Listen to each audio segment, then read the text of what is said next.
I think that the writings of the evangelists are confirmed by what we have in what is sometimes called the fifth gospel, namely the writings of the Apostle Paul. Paul was a Pharisee, Saul of Tarsus, who was involved in the persecution of the early church, and in an incredible turnaround, he became a Christian because he claimed to have seen an appearance of the risen Jesus.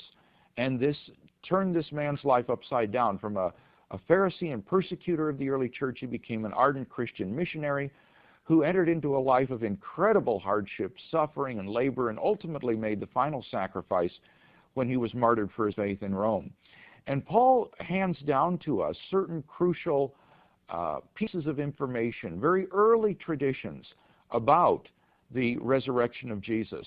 In fact, some of the earliest material concerning the resurrection is delivered by Paul in the first letter that he wrote to the church in Corinth, in the 15th chapter of his letter to the Corinthians.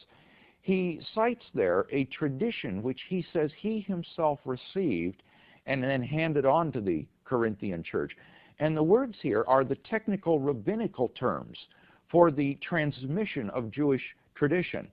And the saying that follows this introduction is then a very stylized and non-Pauline tradition in which Paul says Christ died for our sins in accordance with the Scriptures, he was buried, he was raised on the third day in accordance with the Scriptures, and he appeared to Cephas, then to the 12.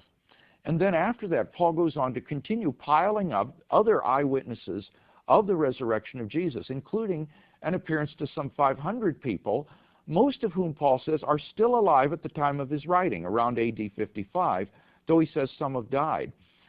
Paul is saying, in effect, the witnesses are still alive. They're still there to be questioned, even though Paul knew that some had passed away in the meantime. So this information that Paul gives us about the resurrection appearances, I think, is very important because it refers to some of the same appearances that we have mentioned in the Gospels, particularly the appearance to the 12 disciples, which is also related in Luke and John, and provides an early, incontrovertible attestation to the historicity of those appearances so that these cannot be written off as later legends that the evangelists eventually committed to writing. I also think that Paul's information furnishes good grounds for belief in the empty tomb as well. Paul's letters are what might be called accidental letters, in the sense that he's not writing systematic theological treatises, nor is he writing a history or a life of Jesus. They're not Gospels. The letters are accidental in the sense that they respond to various particular situations and questions and problems in the churches that he pastored. And so he doesn't have occasion to specifically mention the empty tomb as such, but I think that Paul implies the empty tomb in a couple of the things that he says. In this tradition that he cites in 1 Corinthians 15, the phrase, he was buried, followed by the phrase, and he was raised, implies an empty grave. No first century Jew, and particularly Pharisee, could have thought otherwise. The idea that a man was buried and then raised by God from the dead, but that his corpse still lay in the tomb, would have been an impossible contradiction for a first century Jew. For a first century Jew, there was simply no difference in meaning between a resurrection and a physical grave emptying resurrection. So that in citing these chronological events, he was executed, he was crucified, he was buried, he was raised, he appeared, Paul in effect implies an empty tomb.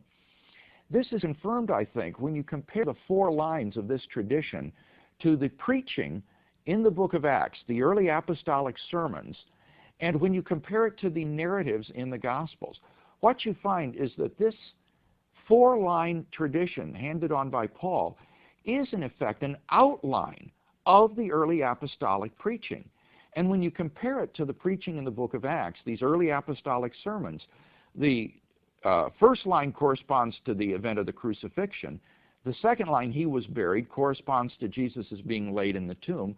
The third line, and he was raised, corresponds to the empty tomb narrative. So that I think that this is a summary of the story of the empty tomb. And Paul knew the traditions surrounding the material that he delivered. We know this, for example, from the information he gives about the Lord's Supper, where he speaks of how he passed on to the Corinthians what he received about the Lord on the night that he was betrayed, took bread, etc. And in that story, Paul mentions that this was the night Jesus was betrayed. Well, now the betrayal story is not part of the Last Supper story. That is part of its context. In mentioning the betrayal, Paul shows us that he knows not just the isolated event, but he knows the context of the traditions that he delivered. And therefore, in relating this tradition about the burial, the resurrection of Jesus, I think it's quite certain that Paul knew the context of this and knew the empty tomb story. Now, a second indication that Paul gives, I think, of the empty tomb is the dating of the empty tomb on the third day, or rather of the resurrection on the third day, when he says that Christ was raised on the third day in accordance with the Scriptures. Where do we get this phrase, on the third day? Well, I think the most likely explanation is that this is a time indicator for the discovery of the empty tomb by the women who came on early Sunday morning, which after Jewish reckoning was on the third day after the crucifixion, so that the resurrection naturally came to be dated on the third day, because this was the day that the empty tomb was discovered by the women followers of Jesus. So I think that implicit in the information delivered by Paul is the fact of the empty tomb, as well as his explicit mention of the resurrection appearances. And Paul's information, I think, would be the most important material in the New Testament outside the Gospels that goes to confirm what the Gospels say.